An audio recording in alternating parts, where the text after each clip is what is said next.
Hello everybody and welcome to the channel. We got a fantastic video today about whether Wuthering Waves will succeed by LOL Shinya. And I have heard plenty of good things about this guy, about how he's a genius and fantastic at games, so I can't wait to hear his opinion about this because I am personally excited about Wuthering Waves and to see how it will become the next big gacha game. Let's get into it. Greetings, travelers. The amount of discourse and drama surrounding the release of Kuro Games' upcoming gacha, Wuthering Waves, has been absolutely massive. Let's go into some of these main points that doomsayers have been making. The lack of marketing.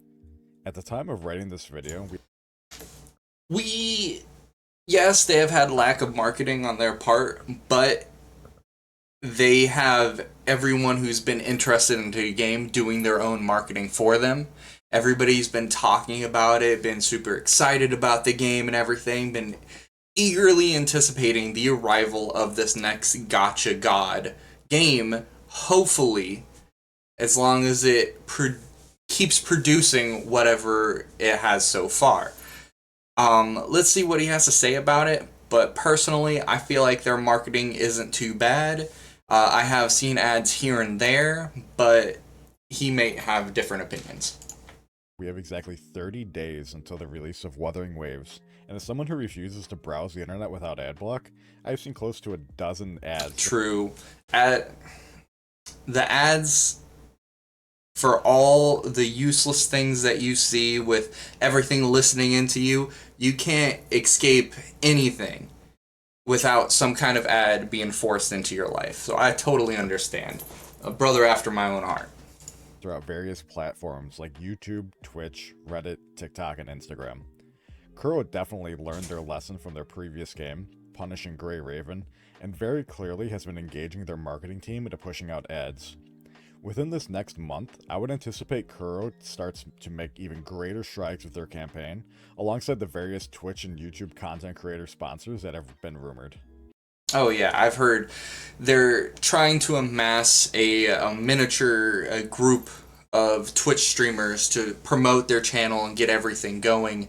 And I think they're doing a fantastic job because with them getting everyone and getting those streamers who will eventually like the game as long as everything goes good, and then the people watching those streamers will like the game. It'll just be a domino effect about how well they can get things going, and I feel like it'll put them in a very good position to where even if people think their marketing is lacking, they will eventually just create a giant following as long as they don't mess anything up. Speaking of content creators, are we forgetting the fact that Kuro has an entire campaign dedicated to encouraging content creators to make content for their game? Last year on April 10th, 2023, Kuro announced Project Wave, encouraging creators to produce content centered around Wuthering Waves, with cash and merchandise incentives, and early access to WoW's development, info, and CBTs. They're just going to give more and more incentives to make sure people at least give their game a try instead of trying to think that it's some kind of clone of the big one, Genshin.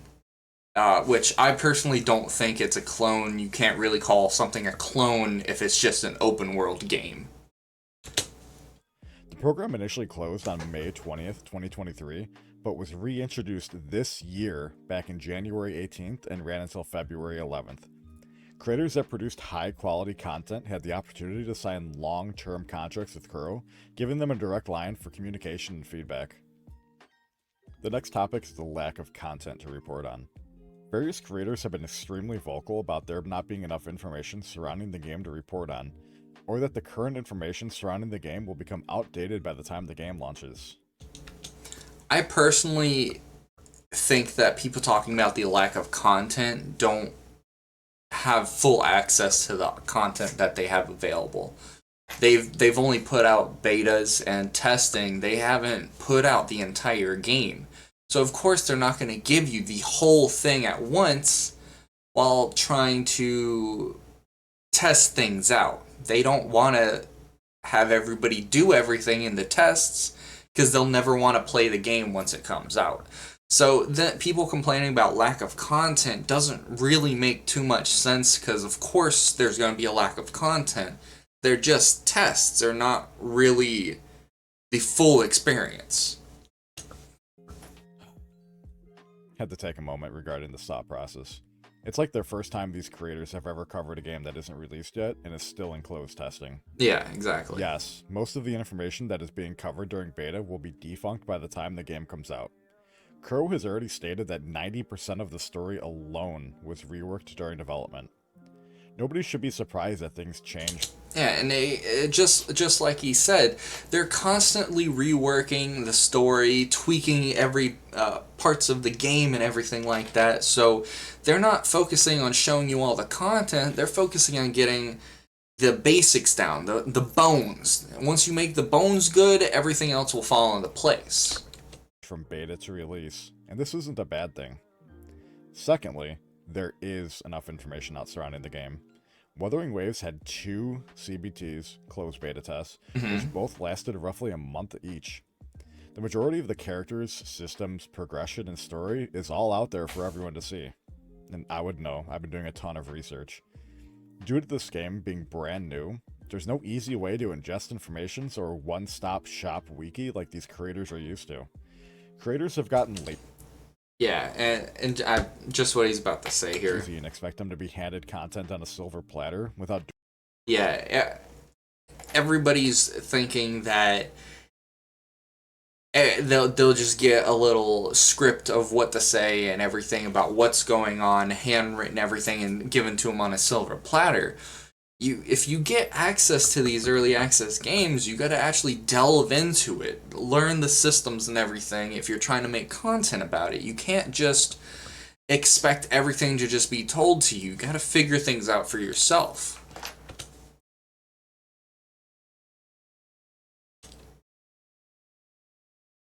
Doing research and due diligence while having the nerve to say that Wuthering Waves will flop due to these. A few creators were complaining that the Wuthering Waves YouTube was relatively dead considering how close to the release we are.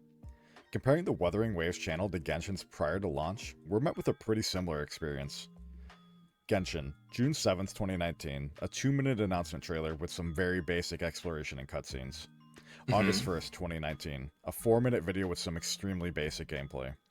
And this is the game that everybody's talking about, how it is basically the WoW version of gacha games. Like, everybody's looking for the killer of this game, but in my opinion, Genshin's killing itself. You don't need a killer for a video game, because just like WoW, I believe it's just taking itself down. And just like Genshin, there's nothing really fun to Genshin going on. It's just being lazy. It's not being innovative. It's not creating fantastic characters. It's made Arlecchino, but that's about it. The last couple of characters have been flops in my opinion, but let's continue on with the video. January 14th, 2020. A 1-minute preview of Zone, nothing of substance. August 6th, 2020. A 1-minute 30-second state of gameplay with absurdly basic mechanics. 1:30. September 27th, 2020. 1 day before the game launched. 2-minute gameplay / announcement trailer. Outside of the various videos that I have listed above, the only other content uploaded to their YouTube was the OST and 3 character demos. People have been expecting Kuro to simply throw millions upon millions of dollars into marketing Wuthering Waves. Kuro Games is a relatively smaller company compared to MiHoYo. Yeah, and people trying to compare, just like you said, Kuro Games to MiHoYo, it doesn't make sense. It's comparing a dog to a Great Dane, like just a regular Chihuahua to a Great Dane. Yes, they're gonna have different ways of going about things. MiHoYo can just spend millions and millions of ads on games because they're already getting funded by the games they currently have. Kuro, while they do still have games, they're definitely not as big as MiHoYo as a whole. They need to do things smart. They need to do things methodical. They need to do things in a cost-effective way, while also still working on the game. They can't do everything exactly like MiHoYo. We can't use them as the gold standard.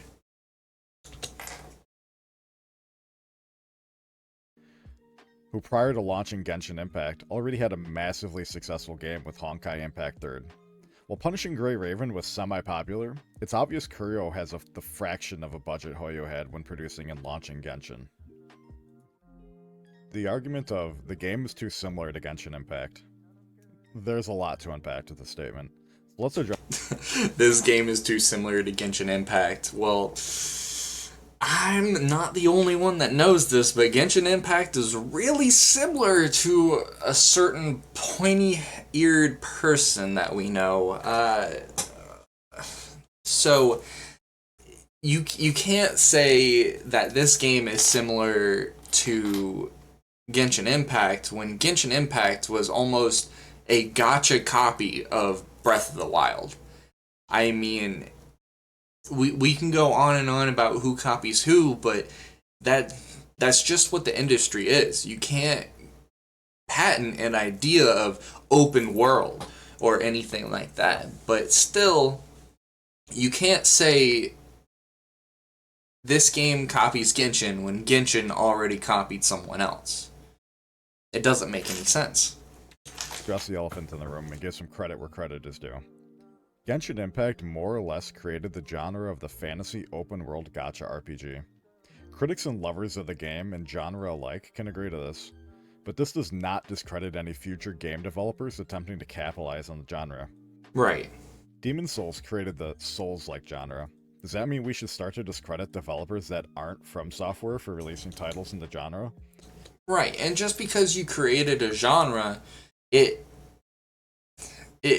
doesn't make the ones that come after it bad, as long as they try and do a unique twist to it and they try to make it their own while still keeping the basic idea of what's going on. You can't inherently think everyone after that is bad because they got inspiration from your idea. Without the trailblazers of From Software, we wouldn't have gotten great games like Remnant 1 and 2, Neo 2, Lies of P, Phantom Blade 0, Black Myth Wukong, and Rise of the Ronin. Oh, I cannot wait for Black Myth Wukong. That game, I have been trying to follow it. Every piece of gameplay I've seen about it is beautiful. I cannot wait to be a big monkey man and beat people up.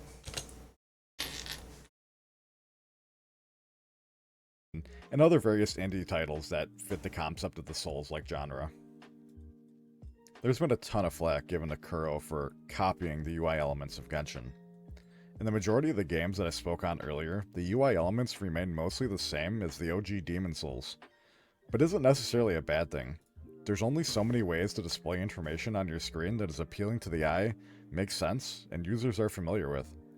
People often forget the massive amounts of research and development, feedback, and money that went into perfecting the UI on major titles. There's also a need in our case for the UI to seamlessly be able to transition between PC and mobile, and eventually console. Let's go into a couple more specifics. Right. League of Legends, Smite, and Dota 2 all share an extremely similar UI.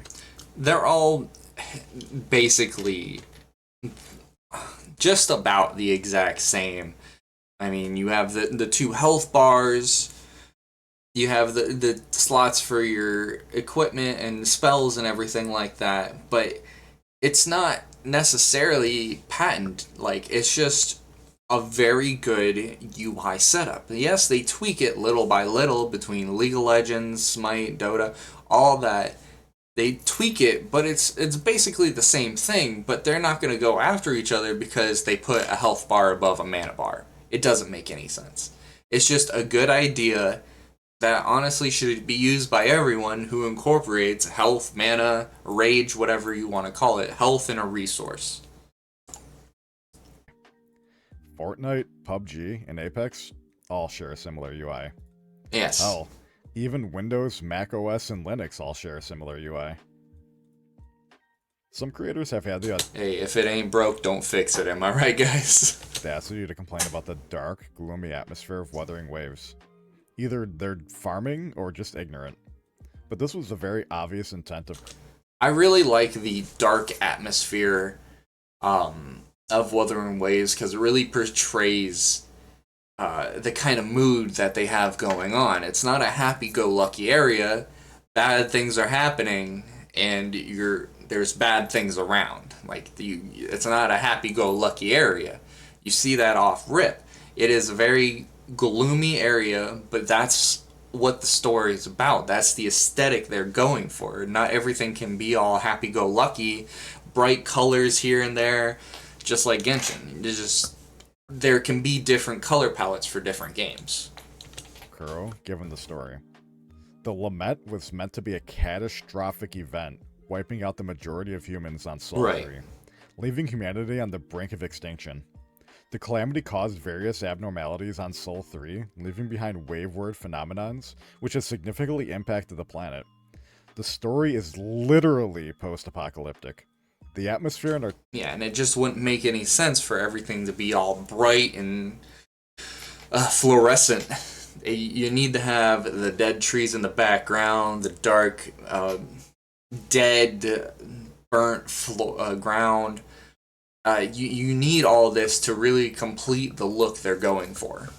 Artistic style choices are a direct representation of the story.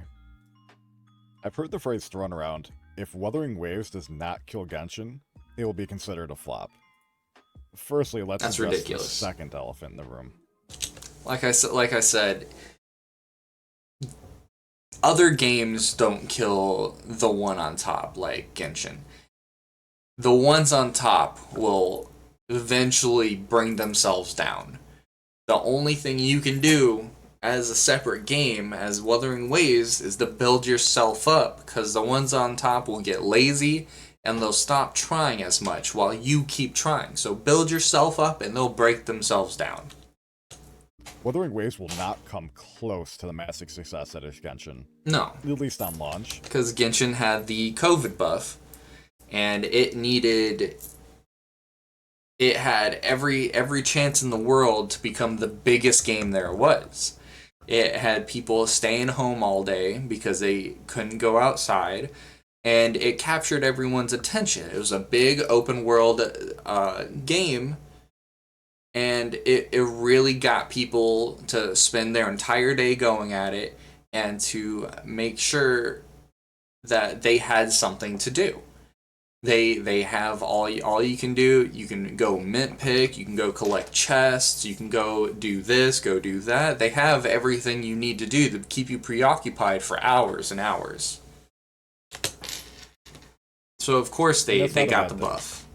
The statement to me is absolutely bonkers, and this creator clearly has not been part of the MMO space and followed all of the World of Warcraft killers over the past 15 years. Exactly. Every MMO released was dubbed the WoW killer at some point.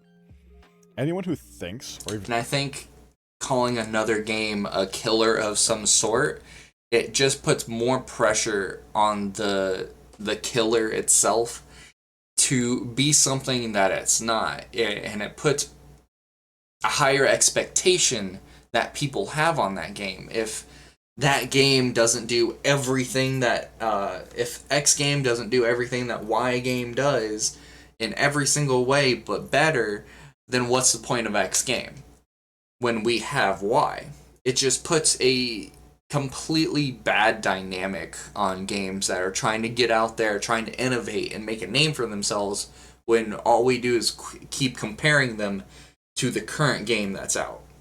It hurts everything in the cycle. Even wants Wuthering Waves to be the Genshin killer is huffing copium or has an unhealthy view on gaming. Games shouldn't kill other games. They should compete with each other. More than one game can exist. You need to be able to compete to make each other better. Because hopefully, once a new up-and-coming game rises to the top and brings competition to the big dogs that are already out there, then they'll start competing, in this game that's already at the top will try and do better and better to make sure that the new game coming up doesn't surpass them. We need the competition, we don't need killers. In a genre without them killing each other.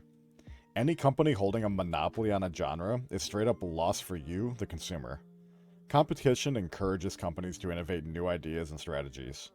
It encourages them to improve their product and make the consumer experience better than their competitor. Exactly. Both companies existing in the same place is a net win for both communities, and we should not be preying on the downfall of either game. I'm glad this guy's thinking like me. Let's talk about the difficulty. Creators have been concerned about the difficulty presented in Wuthering Waves. From everything I've seen, the difficulty is nothing to scoff at. The different area bosses, little arena bosses, holograms that you can fight, they get up to one-shot level if you mess up. I don't know how that scales once you get to higher levels, because this was people fighting them at a severe level deficit. But once it gets up there, it might be a little bit easier, but I still predict it's going to still be hard. Maybe not one shot, but maybe 2 or 3 shots at least. I can understand where they're coming from with this concern. The casual audience is what is going to make or break Wuthering Waves' general launch and overall success. But the open world seems pretty easy, so the casual audience could still farm and make sure they get everything and keep up. But it's going to take them a minute to do the hologram bosses that I was talking about. This may be the first major point I agree with, where a vast majority of player base from games like Genshin and Honkai are in for a rude awakening. The standard combat is a majorly different experience in Wuthering Waves, where the timing, dodges, parries, and combos excel. From the majority of footage in CBT 1 and 2, the general story mode and open world exploration seem very easy enough for the casuals to get through. Although I do foresee a ton of people quitting on various bosses or crying to Reddit and Twitter regarding difficulty. It seems Wuthering Waves is able to ride the line between giving us a decent challenge while not being your standard brainless button mash. Yeah, I feel like they have, just like he's saying, I feel like they have a good balance of combos slash just going with the flow type of combat. Genshin. Wuthering Waves will be offering increased difficulties for various content as well, giving the hardcore players something to strive for greater rewards. Souls-like games taught us all a valuable lesson. People don't want to steamroll content. They want to be challenged. Definitely not. Want to be I personally love every Souls-like game I've ever played. I think they're fantastic for the community, the gaming community as a whole, because it sets itself apart by being one of the most difficult games, yet once you understand the game, understand the flow and everything, it makes you become better, and then the game's difficulty lowers in a sense because your expertise is rising. Frustrated. It makes the reward at the end infinitely better than if you were simply handed it. At the time of writing this video, the number of free registrations on the official Wuthering Waves website is about to reach 23 million. Beautiful. This is just beautiful. Steady drip marketing over the past year. And I'm one of them. It does not take into account the guerrilla marketing companies tend to do within the 2-week window of a game's launch. If you have not pre-registered yet, I highly encourage you to do so. Alright, so in conclusion, while I understand creators may be worried for the game and are simply giving constructive criticism and feedback, I feel a ton of it is misguided and misinformed. Unfortunately for the gacha community, toxicity, drama, farming clickbait titles are the norm, so I have no ill will or feelings towards any creator expressing their concerns. At the end of the day, creators just want a fun and interactive game. A flopped game does nothing for anyone except the Genshin stands who hope every game flops so their child can remain in the limelight. Which is honestly not good for anyone. And thanks for making it through the video. I'd appreciate it if you guys drop me a subscribe or go follow my Twitch. I'll be streaming Wuthering Waves all day on the release. At the end of the day, guys, let's just let Kuro cook. We still have a couple weeks until the game launches. Alright, see ya. The TikTok Creativity Program is... Alright, don't forget to check him out. He had a fantastic video.